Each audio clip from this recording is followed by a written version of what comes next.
on a les VL4 avec Eilani de Tahiti qui sera au couloir numéro 1 face à Melissa Warden. Et puis il y aura également Peata Nuku de Nouvelle-Zélande et Cecilia Da Silva. Et puis pour en venir à Jean-Yves, je viens de voir les temps qui sont arrivés. Il est quasiment 1 seconde et 2 dixièmes de la médaille. Ça se joue à rien.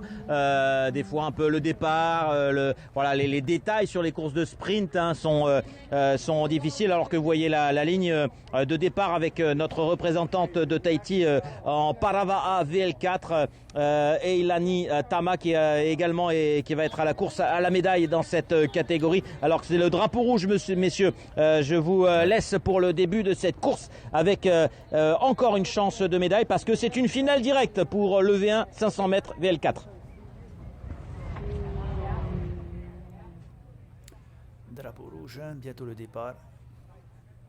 Ouais, c'est parti pour cette course. Le drapeau vert vient juste d'être levé et un très bon départ du couloir numéro 4 pour le moment. Et là toujours donc au coude à coude avec le couloir numéro 2 et le couloir numéro 1 qui n'est autre que notre représentante Eilani Tama, qui fait face donc pour le moment à Melissa Warden des USA et Nuku Peata de Nouvelle-Zélande. Je rappelle qu'on est dans du Paravaa à VL4. Il semblerait que en VL4 les aveugles rentrent en compte.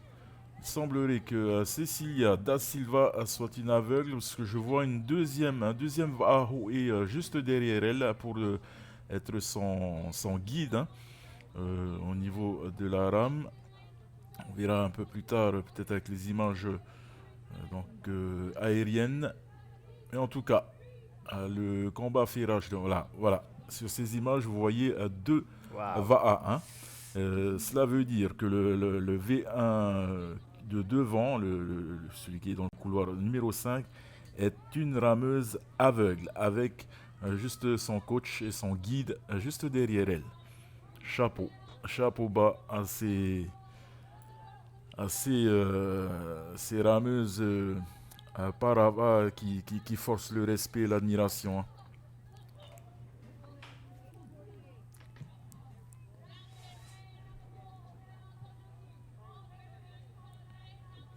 Une belle bataille quand même avec cette rameuse et puis celle de la Nouvelle-Zélande. Wow, ouais. C'est du coude à coude. Et B.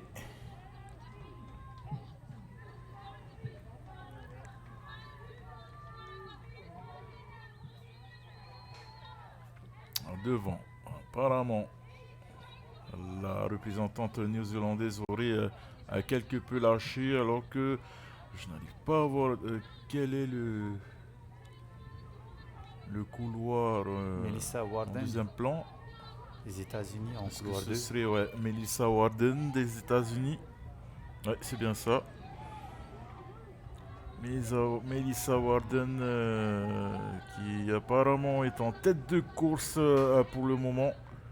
On va aller avec Olivier qui a une meilleure vue en perspective, je pense, pour cette arrivée. Ouais, c'est Melissa Warden au couloir numéro 2 qui va s'imposer, amener aux États-Unis une médaille d'or dans cette finale Paravaa Femme VL4. Pardon, elle va s'imposer devant la néo-zélandaise. La néo-zélandaise qui n'est autre que Peata Nuku qui va prendre la deuxième place sous nos yeux. Voilà, il reste quelques mètres encore et pour l'instant on va jouer la médaille de bronze entre Cecilia Da Silva qui est au couloir numéro 5 là-bas, qui est suivie comme tu le disais, qui est non-voyante, qui est suivie par un autre Vaha, et pour l'instant Eilani Tama qui est au couloir numéro 1, qui essaie de faire le forcing, mais il semble que ce soit la brésilienne qui ait quelques longueurs d'avance. Il reste encore une vingtaine de mètres à parcourir pour franchir la ligne d'arrivée. Attention, ça va être très serré. Mais pour le moment, la Brésilienne a une petite longueur d'avance et elle risque d'aller chercher cette troisième marche sur le podium, c'est-à-dire la médaille de bronze.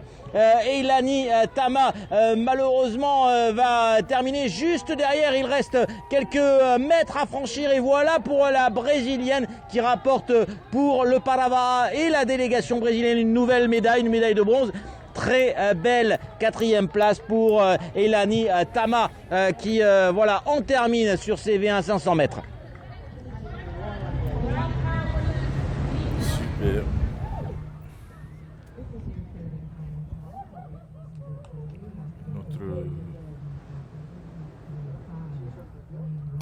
Notre finale de fête. Bon, pas de médaille hein, pour Eilani aujourd'hui, mais quoi qu'il en soit,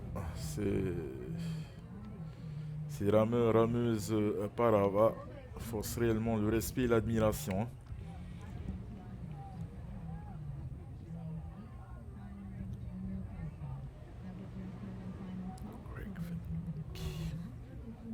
.3.06 pour l'américaine, 3.28 pour la néo-zélandaise et 4 minutes 10 pour la brésilienne Da Silva.